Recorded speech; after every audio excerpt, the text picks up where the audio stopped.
New on Curiosity Stream. With my infrared drone, I can see what others can't. Drone pilot Doug Thron uses his bird's eye view for the ultimate good, saving animals from desperate situations around the globe. Join the rescue effort on a new season of Doug to the Rescue. And You captured a Confederate steamboat? We're taking the ship to freedom. an enslaved crew, a stolen vessel, and a Civil War dash to salvation on impossible escapes. Watch now on Curiosity Stream. Annual plans are $20, just $1.67 a month. Visit curiositystream.com.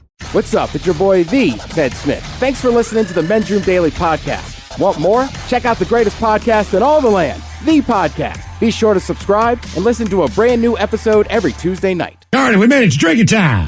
Somebody out there deserves to be recognized. And the Men's Room knows just who it is. So to you, we say, bottoms up, sailor. You're the toast of our shot of the day. Big time it is, and as usual, we head to the drink desk and Stephen Throwhill to find out who we're toasting. Yes, indeed. And today, if you were with us earlier, you might already know this. If not, it'll be news to you. But today, we toast 65-year-old James Urin of Baltimore, Maryland. He died Saturday morning of a heart attack. He started working at the Baltimore Fox affiliate back in 1974, where he did multiple jobs from editing to directing to recording commercials. That's where he paid miles and drug money. Then he appeared on screens as Mondi the Sea Monster on a show called Captain Chesapeake. To get an idea of what Captain Chesapeake was, that was to Baltimore what J.P. Patches is to Seattle. Yeah, right? and if you lived in the Pittsburgh area, those same crew and professional guys who were doing that show for kids in the morning, they also did Captain Pitt. Yes. And it was the exact same people. They were the two stations owned each other, so they would do Captain Chesapeake and Captain Pitt, and Jimmy was on that show too in Pittsburgh. Do local That was WPTT, I believe. Do local markets still do that? Right. We had Captain Chesapeake when we lived in Eastern. We move out here, people go on about J.P. Patches. You're talking about Pittsburgh. I mean, when I lived in upstate New York, I can't remember the guy's name, but he was a pirate as well. You know, just this kid stuff, man. But like every kid that grows up in an area, even when you become an adult, right? It's like the McDonald's characters. You have this soft spot for them no matter what. You can be an 80-year-old man, you bring up Grimace. They're like, well, I like Grimace, he's okay, right? Same kind, I mean, seriously. Right? You're right. We all grew up with these kinds of guys. I don't know if they do it, but he was one of the players on that show. But James became immortalized in Seattle and on this very show as the man who gave us the immortal quote, "Too early to get a fish sandwich." Too early to get a fish sandwich? That is him, right? We have sold T-shirts. We started doing the fish sandwich frickin' dinners. We started serving them at Red Festival, etc. I mean, it's ridiculous. But just because this guy said it, how he said it, at the time he said it, it blew up. You know, people scream that to us on the street now, which is ridiculous. I mean, swear to God, it's a weird thing. It's kind of the life you lead. But anyway, he passed this Saturday. Leaves behind 6 grandkids, man. He does. Yeah, he had 3 kids, 6 grandkids. Died at the age of 65. Anyway, so we toast him today. I don't think he has any idea how big that fish sandwich quote would be 3,000 miles away from his local shop. But here we are. Right? Yeah. Great. It's kind of nice hearing him, too, tell a story about being in Australia, just like how that clip just went crazy viral. Absolutely. So we pour this booze and we drink this booze because we think it's yummy. Yummy! So over the tongue and down the throat to party in our tummies. Down the hola bitona! Fish sandwich? The Men's Room presents Profile This. And Stephen Throwhill, could you please tell everyone how Profile This is played? I sure can, Miles. It's a simple game where we share with you a real-life news story, something that happened right here on planet Earth. And as you listen to the story, based on the stereotypes you believe to be true of people and the decisions that people make, we'll ask you what it is you think makes the story a story. Hello, Justin. Welcome to the Men's Room. Hola, gentlemen. Hola. All right, Justin, you understand how this here game is played? Sure do, Thrill. Fantastic. You have your choice of one of 3 stories. We have the wonderful world of drugs. We have Bite Me. In other words, what did someone find in their food? And finally, interior decorating, where you guess the foreign object that ended up on the inside of someone. Ted, what are you doing? Miles' leg. Let's go drugs. And it feels great.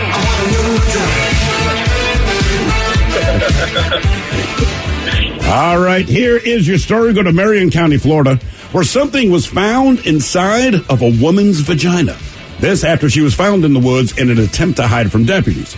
Now, deputies responded to multiple calls of a reckless driver in a Circle K parking lot at about 2 o'clock in the morning. They attempted to stop her. That would be LaToya Ash. But she refused to stop, and instead she sped off. She later pulled into a parking lot, left the vehicle, and ran into a patch of woods to hide. What she did not know was that a helicopter was tracking her as she ran into the woods. So deputies arrived and arrested her after finding her in the underbrush. Now, according to the affidavit, Ashley's breath had, quote, the strong odor of an alcoholic beverage, and she denied driving the vehicle. Well, during a search at the jail, detention deputies found something inside of her private parts. Now, the question is, what was she hiding in the old prison wallet? Was it crack, meth, heroin, or a glass pipe? So crack, meth, heroin, or a glass pipe, one of those four things was on the inside of her goods. Huh. Okay. Where'd you say it was? I'm kind of... Marion County, Florida. I'm kind of leaning meth. You're thinking meth. Yeah. Okay. Justin, I'm going to join you on meth. Only because I think you need the glass pipe for heroin and crack, but I'm not sure. Meth, I know that you can do other ways. I know about the pipe for crack because my coworker got fired because hers fell on the ground. Oh. That'll do it. Yeah. Wow. All right. Just putting it out there. You know what? I'm going to go old school. I'm going to say crack. You're going to go crack. Crack in the crevice. Crack in the crevice. Okay, we're going to find out And the silver spoon. what she had hidden in that thing. Was it crack, meth, heroin, or a glass pipe next? That was a tease. 99.9 KISW. We return to the men's room with Miles and Thrill. All right, category drugs on profile this. We got a woman in Florida. She was hiding in the woods from police. She was wanted for something. She ran in there after getting out of her car. But a police helicopter was on to her, and when they tried to put her into the jail there, they found that she had something hidden in her underbrush. Okay. Easy. Brush. Was it crack, meth, heroin, or glass pipe? And that is a question that we posed to you, Justin. Let us start with Ted Smith. Ah. You went old school, went crack, right? I did. Which, statistically speaking, it's up there. Sure. But in this You guys case, just don't see it as much anymore in this game. you don't, man. It's kind of amazing. I feel like meth has replaced it. And speaking of which, Justin, you and Miles agreed that it's good old methamphetamine. No! I'm sorry, Justin. If you were her gynecologist, you'd be like, oh, your glass pipe is in here. I don't know if you remember tonight. Yeah, she had the pipe up there. All right. Which had traces of meth, if it makes you feel any better. Then we win. But that's not the thing they popped around was the actual glass pipe. Okay. The traces of meth they got to later. Although one God, texter. who has to test that? Like, I know it's probably like just put it in your mouth and you taste it. Yeah, I'm just like, oh, that's gross. It comes out of Considering where it comes from, because you can't, you can't like sanitize it or wash it first because that gets rid of evidence.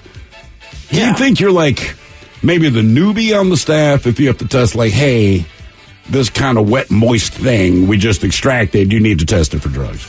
Honestly, I think it's on the jail. That's what I mean, but like, I would think, like, if she has it in there, if I'm the cop, I'm dropping her off at Central Booking and be like, that's on you guys. But say we both work at Central Booking. Like, who has been here longer? Because I'm not doing it. All right, so Mike has to do it.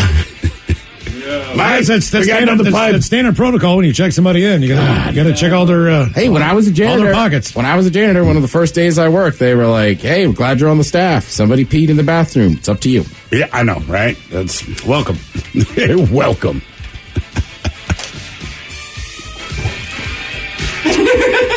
Now for all TV news all the time for TV Time with Ted.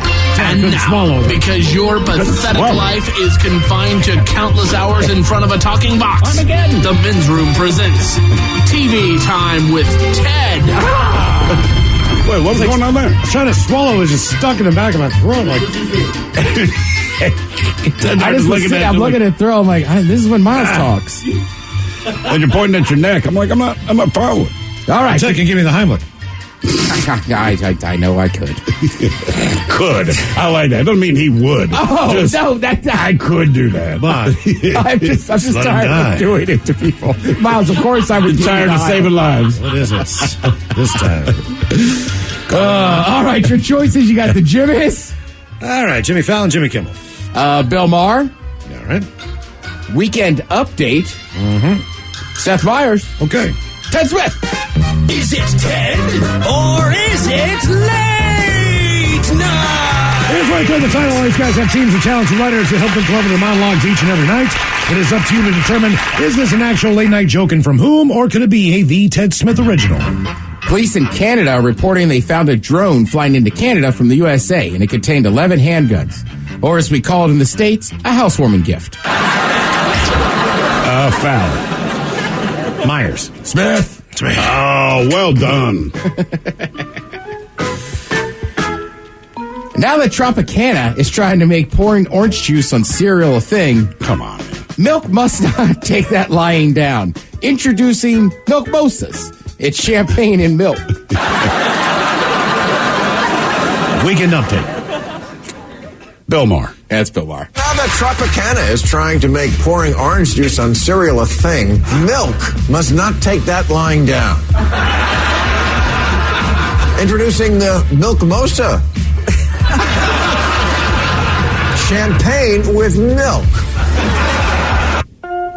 I'm more likely to try that than I am putting orange juice on my cereal. There's not a lot of milk-based alcoholic beverages outside of like a White Russian. Yeah, I was going to say half and half. That's the only Kahlua and thing. cream, White Russian, right. But they're always great when you have them. They are. They're delicious. Yeah, I mean, you can't drink them all night. You can have one. The Rock and Roll Hall of Fame announced that Dolly Parton will be inducted this year along with Eminem, Lionel Richie, and Carly Simon. Which begs the question, what is rock and roll? SNL. Ted Smith. That's SNL. The Rock and Roll Hall of Fame announced that Dolly Parton would be inducted this year, along with Eminem, Lionel Richie, and Carly Simon. Which begs the question, what is rock and roll? Police in Switzerland seized over half a ton of cocaine that was found hidden in coffee beans at an espresso plant. Then every coffee snob was like, real Italians grind their own cocaine. Fallon. Mar? Fallon. Police in Switzerland seized over half a ton of cocaine that was found hidden in coffee beans at an espresso plant. Yeah. And every coffee snob was like, real Italians grind their own cocaine. People are weird about an espresso, but it's delicious. I have not had one yet. No, you know what? I take that back. Actually, my sister-in-law had one of the machines. So really what? Christmas 2019. And I remember being there, and I would always drink all night. So she goes, look, man, here's the coffee maker. It was unbelievable. Yeah. Dude, I mean, seriously, it was so good, single cup at a time. But that's what blows my mind about this Coke thing. This was at the plant. Yeah. It wasn't like the shipment had left. I mean, this was at the Nespresso plant. And Nespresso immediately, obviously, was like, hey, none of the coffee's been contaminated. And then I lost interest. I'm always impressed by the people in a coffee shop who get it to drink there, get a couple cubes of sugar, and go sit down. Like, that thing to me would be gone in a second and a half. Some of those stronger sit there and sip it. Let's see. The weekend, there was a lot of sports on. I think the biggest thing, well, again, I was telling somebody this weekend, I don't think people realize the first weekend in May is just such a massive sports day. And you got everything going on. But the Kentucky Derby obviously was Saturday. I don't know about anybody else. I feel like every year I watch Kentucky Derby and go, all right, I'm going to go one year. Does it get later every year? Does it seem like the post time gets later? What time was it this year? It seemed like it was around East Coast time, 7 o'clock. Yeah, it was like 4. I think it was like 4 here. Wait, what? Yeah, I was going to say in the last couple of years, I thought it was between like 3 and 3:30, roughly speaking. Yeah. But I guess I get more coverage. If you get more coverage, I get more sponsorship money. So, right. Oh, yeah, and for NBC, I mean, that's a big marquee event. I mean, you could have hours of pregame coverage and show the other races. I mean, hell, the Premier League mornings, right? Rebecca and the two Robbies, they were at Churchill Downs. Yeah. You know, which I'm lying in bed Saturday and I just say, oh, man, they're there. Well, I don't know why I cared so much, but it seemed exciting. I have an inside line. I'm possibly going to the Kentucky Derby the next couple of years. Not just going, but they're trying to explain it to me, but I'm not in the highfalutin world. I kind of don't care. So I know my cocktails around the house, right? But someone I know, their father basically has like one of the tables there. All right. This guy, he's like an Ohio State booster, right? So the guy rolls in cash, but they go, oh, yeah, he goes every year to the Kentucky Derby, but like they have a spot. My dad used to go when he lived in Lexington. He'd go every year. Yeah. So I'm like, it's what you do if you live there. Yeah, no doubt. That's So I'm like, look, if you can hook us up, man, I'll go. Why not? Yeah, it's pretty cool. And I thought the coverage was kind of cool, too. They had Dale Jr. in there who does a lot of racing stuff for him. but he had on like a helmet cam. So it's just like Dale Jr. walking around Churchill Downs and going up to the Spires. Not sure. Yeah. And like looking at I was like, this is weird, but it's kind of fun. So, yeah, horse racing is quick. The Derby, that's a lot of pregame coverage. But either way, the Kentucky Derby was the second biggest upset to happen in the Derby, and basically a long shot came back from out of nowhere. They're off in the Kentucky Derby, and they're into the stretch, and it's Messier, Crown Pride, and Epicenter is coming up on the outside. Epicenter has taken the lead. Simplification down the outside is next. They're coming down to the wire. Epicenter's ended. Rich Strike is coming up on the inside. Oh my goodness! The longest shot has won the Kentucky Derby. Rich Strike has done it in a stunning, unbelievable upset. That's one of the biggest upsets in the history of the Kentucky Derby. Friday morning at 8 a.m., this horse was not in the race. An unbelievably upset, shocking Kentucky Derby with Rich Strike, who went off at 80-1. You realize all those people you heard cheering? 80-1. None of them bet on that horse. Yeah, but thank God it wasn't Bob Baffert. Right. Well, I think I don't think he was allowed. Oh, well, okay. Then. But yeah, I mean, probably why he didn't win. I did not watch it this year, but when I heard about it, I'm like, wait a minute. So a couple of things. They said, look, it's not just that you're 80-1 odds. As the guy just said, like, this horse wasn't even going to be there, but a notorious trainer had to pull one of his horses out. So they basically sent out the APB to say, hey, we got one slot. Go ahead, give it a shot. And then the other thing is, they said, on average, those horses that race, Derby level horses, about $1.5 million each, that horse that won was $30,000.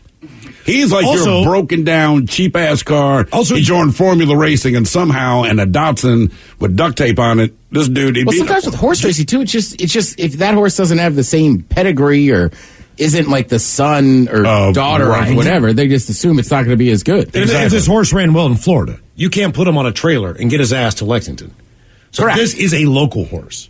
Yeah, they said he'd run a few states like Ohio. And right, just any place close. But I mean, that's like you just bring in this rookie hometown kid, like fill the slot. Right. Yeah, this guy, to start for the Seahawks. And it's like he threw 4 touchdowns. Mm-hmm. Were you going to say, Mike? Those announcers waited their entire career to be that fired up about the race. Yes.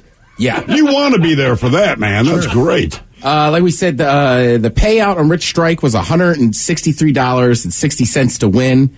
Only Donna Rail in 1913 had a higher payout of $184. Yeah, I mean, it's just might as well just go in and drop $30-$40 on the but the problem is this. See what you know what? That's probably safe to do every year. But I mean, but like, I feel like people do that at racetracks. I mean, when I was a kid, we always did that. I was like, well, I don't understand. It's going to pay the most. Why wouldn't I do that? And somebody kind of explains to you, like, well, because long shots don't generally win. Right. Maybe just to show. But that's what I was like, the problem, I got to figure out what your break even is. But I said, if you went to the Kentucky Derby, there's, 20 horses, drop $10 on each horse to win, you spend $200.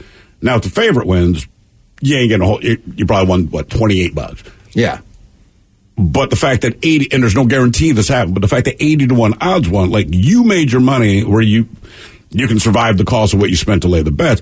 I just don't know if that's the best strategy because most of the time, one of the top 3 favorites wins. Now, was it 18 horses somewhere in there? I know it was a high number. I thought it was of horses. 20. Was it 20? I always forget if it's 8. Whatever the limit is, that's what was racing. So is that limit the same as Preakness and the Belmont? In other words, 20 horses The big issue is a lot of times, especially if the horse is like a favorite or something, and they don't do well at the Derby, they just won't race him at the Preakness. Yeah, and back him out and just put him in the Belmont. I feel like the Preakness ends up having the least, and then because some horses too will just enter the Belmont. But yeah, as the races go on, you kind of lose horses. Sure. Okay. I mean, the Derby's the main one, right? Preakness is something you'd want to do if you had a shot at the Triple Crown, and then Belmont just kind of rounds out. It is kind of weird that it should be Preakness, Belmont, Kentucky Derby. Based on how people get excited. And granted, NASCAR does the same thing. They run one of their top races, the first race of the year. But the flip side, winning the Kentucky Derby is such a big deal, but it shouldn't be last because there's some years like if this horse doesn't win at Preakness, then by the time you get to Belmont, people kind of forget about it, and they don't really care. All right. So the Belmont in that third spot has, to me, like the greatest upside and downside. Right. Like Preakness is always going to have a huge crowd and a lot of people watching because you still are in contention for the Triple Crown. Okay. You don't know that there's not a Triple Crown winner until after Preakness. Correct. That's it, right? So, I mean, that's right. And then if you show up at Preakness, then Belmont becomes this massive thing. Yeah. Well, I feel like also after you watch horse racing, and again, it's only once a year, and I shouldn't say love. I like horse racing. It's kind of like going to a comedy club. Every time you go to Emerald Downs, you go, gotta do this again. I should come down here more often. But it's also, this is probably, I spent more time making fun of my buddy for being gelded, which he's not, because I learned what that term actually means. It means they've been castrated. Right. And then we talked about naming horses. What would you name your horse? I don't know. What would you name your horse? Would you rather name a horse or a boat? You think there's one guy jumping up and down at Emerald Downs who made the correct bet? Yeah. Was there one dude out of how many thousands? Because there was somebody random like me that was just like, ain't it a That's what? what I'm saying. Like somebody just jumping up and down watching the Kentucky. Bro, I dropped $20. Didn't think they'd win. Walked up $1,600. But we're going to Sizzler. Mike and I were talking about this earlier, and I go, man, based on, because keep in mind, this horse wasn't even entered into the race until about 30 seconds before the deadline of being the Kentucky Derby. So most people don't even know the horse will be there. There's not a lot to read about it. Generally speaking, I think the only people that hit big on this were like the relatives of the jockey, yeah, and somebody. The trainer who goes, "Hey, you heard Ted's horse made it into Kentucky Derby. Throw some money on it. That cheap ass." And you know what, man? Let's hook him up. I'll bet $50. Right? I mean, seriously, that would have been the thing. Ted, we have no expectation your horse is going to win. You only dropped $30,000 on that ugly ass. You would have bet 30 to show. And then all of a sudden, like, holy ass, right? So I think a lot of relatives and friends of theirs did well. Yeah, I'm with you. I can't imagine a ton of people had money on that horse just because it was such a showed up last second. Unless you have filler, which is also very rare for any sport, right? Like you'll see it in boxing once in a while. Somebody might take a fight on like a week notice, but it's not like the NFL where it's going to be like, you know what, Clemson, come on up, playing the pros. That's what it would have been. This is like the person who does the NCAA basketball tournament bracket in your office, has no idea what's going on, and picks teams based on colors of their uniform, schools they know and like, and everything else. You get there, you don't look at the sheet, you don't look at the trainer, you don't look at the track conditions, you don't look at all the records and all that. You just like the name. Yeah. And for some reason, that's something that gravitates to you, and you go, I like that horse right there. And then they win. And horse racing is more exciting to me than just, like, say, playing, like, $20 on a scratch-off. Or not, like, when you play the lottery, right? Like, you got to wait or you got to scratch, like, horse racing's fun because you're there and you're watching that horse race. Mm-hmm. Live. That's it. Live. Yeah. They're racing. You can win money. That's what's so great about Emerald Downs. If you bought a scratch ticket, right? You buy the scratch ticket, but then you have to hand it to someone else. And then to say 7:30 each night, they go, this is the scratch-off ticket for the Ted Smith. And then you're watching them on TV slowly. Oh, slowly scratch. Like somehow, you would get really into it all of a sudden. It's stupid, but that would work. Let's see. Thrill, good news for you and the family. Season 5 of Cobra Kai. You don't have to wait till New Year's. It'll be out in September. Really? Yes. My son will be so thankful. He'll binge watch it in a day. He will. He will. He did not understand that there is time between seasons. Like, dude, they have to film the next season, but they're so spoiled now with all the on-demand stuff and entire seasons coming out at once. They have no idea, and then you realize how archaic you sound when I go, dude, you got to relax about this. I'm like, me and your mom were growing up. Like, you could love a show, and it gave you a cliffhanger. You had to wait a week. So like, how'd you do it? I'm like, you wait a week. I don't know what to tell you, but there's a lot more conversation about it. Everyone speculates, but you wait a week. Yeah, and like, look, I can't fault them. I'm the same way. Like, the only reason I am now. The only reason Cobra Kai lasts like a week in my house is I'll just stop watching. I'm like, okay. You make yourself stop. Right, I make myself stop and be like, hey, I bet like this weekend or Friday night we're not doing anything. We're really going to want to watch it. It's a high school drama like All American, isn't it? It is. Basically, it is a high school drama. But does All American have kung fu fighting at the high school where kids get kicked over a railing? No. Exactly. It's a little more realistic. It deals with social issues as well. It'd be good for you and your family to watch. I was throwing you one up there. I was trying to lob one up so you could smack it. There's a brand new episode tonight, Thrill. You finally want to check it out? I don't know. Also, a brand new episode of Better Call Saul. Speaking of that, if you watch Seth Meyers tonight, he'll have on Bob Odenkirk. Okay. Thank you, Ted. We appreciate it. You are listening to The Men's Room. The Men's Room returns with Miles and Thrill. Now, let's see what's happening in the real world. All right, here we go. Nebraska sheriff candidate ticketed going 107 miles per hour because he was late to a parade. Congratulations, your rent is set to go up $2,500, is what the landlord's email said. Florida couple arrested after fight about circumcision compassion gets heated. Car crashes into home and no one was sitting where a driver should be seated. And a Pennsylvania man is arrested for DUI 3 times. Shows up to court drunk, and he drove there. It's time for your headline. Now, it's time to hit the headlines. Here's my cop. Our top story, we go to Pennsylvania where a man was due in court. Thanks to having been caught on 3 separate occasions for drunk driving, the man was due to appear in court for arraignment. But we all know that court can be stressful, and that's why he ended up getting himself arrested after it was discovered that he drove himself to the courthouse while drunk. I mean, that's just bad on top of bad. It is, but, as they're trying to find, compassionate ways to deal with people, right? It's not a violent offender or anything. This guy has a problem. Right. That's a very good You go point. look, in this case, right, you got to incarcerate. You got to do what you got to do, but this is someone you can probably work with. But he clearly has a problem when you have 3 DUIs and then you drive yourself drunk to the court case. Exactly. You go right. No blow and go. You have nothing in your car. Right. Come on, man. It's not the point. It's also Pennsylvania. Yeah. They don't have enough resources to just take care of the roads. No, they do. They just have one employee for PennDOT. Mm-hmm. In other news, still in Pennsylvania, a car crashed into a home, but there was no driver. Nobody was seriously injured in the incident, but the story goes that the house is still located on a hill. The original driver of the car had stopped it and left it running as he got out and looked for his dog that was lost in the area. The car then began to slide down the hill, eventually coming to a crash right into the home. That sucks. That does suck. That just sucks for everybody involved. First you lose your dog, you're out finding it, then you lose your car, and then it ends up in the side of somebody else's house. It couldn't have just, knocked into a tree or something like that to where you just basically write a sorry note and then leave. No, we're just going to bust it into a house. See, that's when I feel like, a lot of people read their daily horoscope. Sure. I feel like it's just you're going to have a really, really bad day today. You lost your dog. Your driverless car is going to hit a house. Right. The last thing you want to hit. Daggone it. To Yellowstone, where the real story is that someone took a video of the Safeway. In a video shared on YouTube, someone driving through the park caught video of a herd of bison that were blocking the roadway, kind of as they do. When out of nowhere, one of the bison charged another, lifting it off the ground and out of the road. The two continued to tussle for a minute before the video finishes. If you haven't seen it, go check it out. It's a fairly recent video, just bison in Yellowstone, and one charges the other. But I kid you not, the bison that this one hit was standing in the middle of the road. He's standing over the yellow lines, and this other one just knocks into him and just rushes him all the way off to the side of the road. What do you think their issue was? Because that tells me one of those bison, I can't stand you, man. For a long time. I can't. You owe me money. Because he had a lot of runway. Yeah, he does clear him out. Yeah. You going out with my ex? Oh, you haven't seen this video yet. Oh, no, he picks his Oh, get ready for this. Here we go. Yeah.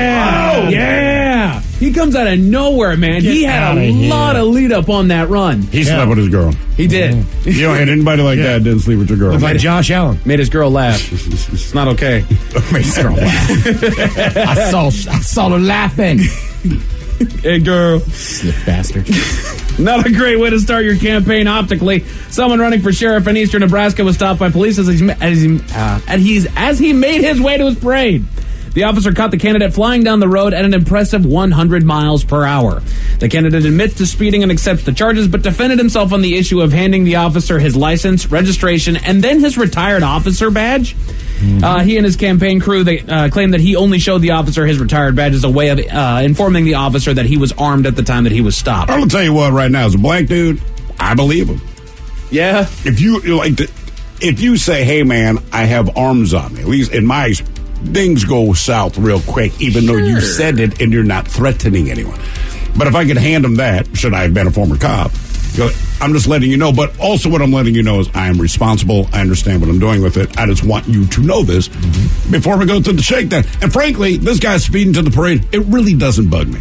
There's a million things a cop could do to make me say, you shouldn't be a cop. Right.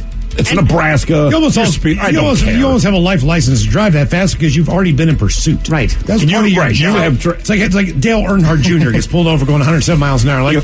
Probably safer than a lot of other people. And he was probably speeding 100 miles per hour in an area where, to be honest with you, you can go 100 miles an hour. It's eastern Nebraska. Right. Leave the guy alone. That is it for your headlines. With that, Mike Hawkins out. Thank you, sir. We'll see you next with the Men's Room Happy Hour exclusively on the Odyssey app. Yes, indeed. It's all true. But in the meantime, well, We be all about this bitch for about 180 seconds or so, but you'll still be splitting hairs on it. So in the meantime, please do what you do best. And for Aletha's sake, stay beautiful. The Men's Room has been taped before a live studio audience. Wardrobe and makeup provided by Mantastic Limited. This has been a presentation of the Men's Room Radio Network. Oh, man! A Double Flush production.